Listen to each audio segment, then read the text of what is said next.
এই তুই একজন দালাল। আমারে সেদিন কাজকে বলে এই সিরিয়ালে আমি আগে যাব, আমারে চেনো, তোমার কিন্তু চাকরি খাবো। তার মানে কি এই চাকরিটা কি তার বাপে দেছে নাকি? এই ডাক্তারদের এরকমের বারবার আইসা অত্যাচার চালায়। আবির স্যারে মারছে, এর আগে সুশান্ত স্যারে মারছে, এর আগে অনেক স্যারদের লাঞ্ছিত অপমান এই রকমের কলার ধরে টান গিয়ে শেষরাইয়া এরকমের বারবার কেন করে? এটা কি মগের মূল্যকে দেশ নাকি? এই জায়গা কেউ আছে কেন কেন এরকমের নাচ বানায়? আপনারা সবাই বিচার চাই।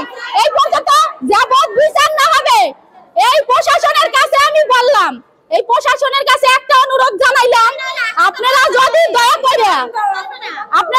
কইরা প্রশাসনের কাছে আমি হাত জোড় কইরা মিনতি করলাম, এই প্রতিবাদ যাবত না হবে সারা বাংলাদেশ অলরেডি চিকিৎসা বন্ধ থাকবে।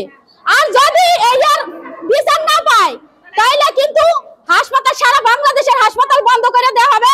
এমনকি আমরা যে জনগণ আছি তারা কিন্তু প্রতিবাদে নামতে বাধ্য হবে। এর বিচার চাই।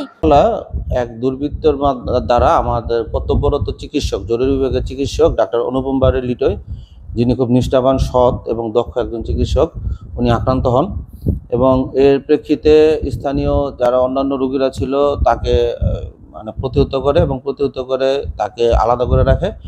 ইতিমধ্যে আমরা থানায় ফোন করেছি, ওকে তারপরে গ্রেপ্তার করা হয়েছে এবং আমরা প্রচলিত আইন অনুযায়ী তার বিরুদ্ধে মামলা করব। এ বিষয়ে আমাদের গোপালগঞ্জের সুযোগ্য সিভিল সার্জন স্যার উনি অবগত আছেন এবং উনি এই জন্য প্রয়োজনীয় ব্যবস্থা নেওয়ার জন্য আমাকে নির্দেশ প্রদান করেছে এবং আমরা সেভাবেই প্রয়োজনীয় ব্যবস্থা নিব। ডাক্তারের মারধর শুরু করে তখন বাহির থেকে ভিতর থেকে ডাক্তার চিৎকার করে আমাকে বাঁচাও। তারপরে এক রোগী এসে ওটা দেখে তারপরে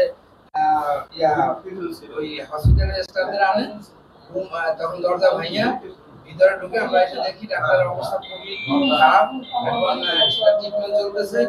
এটা আমার তীব্র নিন্দা জানাই। একজন ডাক্তার মানুষের সেবা করে। দেখাইতে আসছিলাম, আসার পরে ডাক্তার ইমার্জেন্সি রুমে আমি এসে দেখি কি দুইবার লক দিছি, লক দেওয়ার পরে দেখতেছি ডাক্তারে মারতেছে, মানে একটা খারাপ ভাষা দিয়ে বলতেছে তুই আমার ছেলের ফিরত দে নইলে আমি তোরে মারবো। মারতেছে মারতেছে মানে কান্না করছে, ডাক্তার আমার কয় বাঁচাও। তখন আমি ওই যে ইমার্জেন্সি অফিসের রুমে যাই।